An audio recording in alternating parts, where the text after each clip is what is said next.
রবিবার ৯ বনমালীপুর মণ্ডলের উদ্যোগে এক যোগদান সভার আয়োজন করা হয়। উক্ত যোগদান সভায় উপস্থিত ছিলেন রাজ্যের মুখ্যমন্ত্রী প্রফেসর ডক্টর মানিক সাহা, বিজেপির রাজ্য সভাপতি রাজীব ভট্টাচার্য সহ অন্যান্যরা।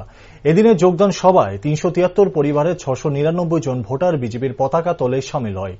যোগদান সভায় বিজেপির কার্যকর্তা এবং কর্মীদের উপস্থিতি ছিল প্রায় চোখে পড়ার মতো। যোগদান সভায় বক্তব্য রাখতে গিয়ে মুখ্যমন্ত্রী ডক্টর মানিক সাহা বলেন, আজকে সারাদিন বহু কর্মসূচি থাকার দরুন যোগদান সভায় আসতে একটু দেরি হয়ে গেছে, কেননা এই বিধানসভা কেন্দ্রের বিজেপির রাজ্য সভাপতি রাজীব ভট্টাচার্য কিছুদিন আগেই মুখ্যমন্ত্রীর উদ্দেশ্যে বলেছিলেন উক্ত বিধানসভা কেন্দ্রে একটি যোগদান সভা রয়েছে, যেখানে মুখ্যমন্ত্রীকে সশরীরে হাজির হওয়ার আহ্বান জানান।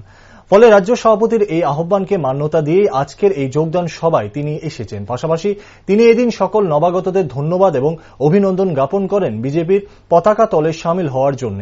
তিনি আরও বলেন, সময়ের সিদ্ধান্ত সময়ের মধ্যে নেওয়াটাই প্রকৃত দায়িত্ব এবং কর্তব্যের মধ্যে পড়ে। শুধু তাই নয়, বিগত ২৫ বছর ধরে গোটা রাজ্যবাসী খুন, সন্ত্রাস, অগ্নিসংযোগ সহ বিভিন্ন নেক্কারজনক রাজনীতির আঙ্গিনায় লিপিবদ্ধ ছিল। বর্তমানে এই সমস্ত নেক্কারজনক রাজনীতির আঙ্গিনায় থেকে বেরিয়ে এসে প্রধানমন্ত্রীর সবকা সাথ সবকা বিকাশ রাজনীতিতে আবদ্ধ হতে পেরেছে।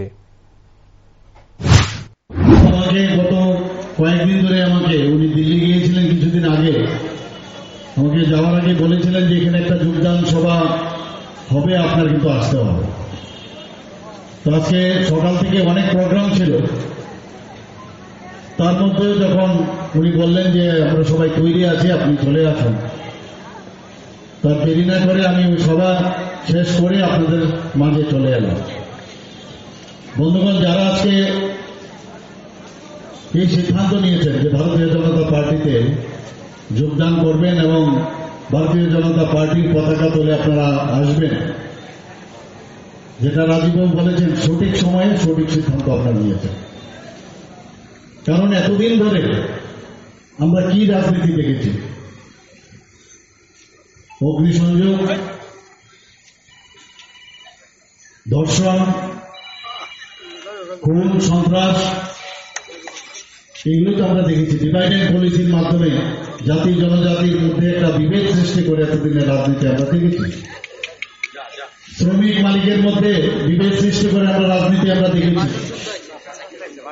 আমরা সেলফ রিলায়েন্সের কথা মাননীয় প্রধানমন্ত্রী যে এখন বলছেন আত্মনির্ভর হওয়ার জন্য, আত্মনির্ভর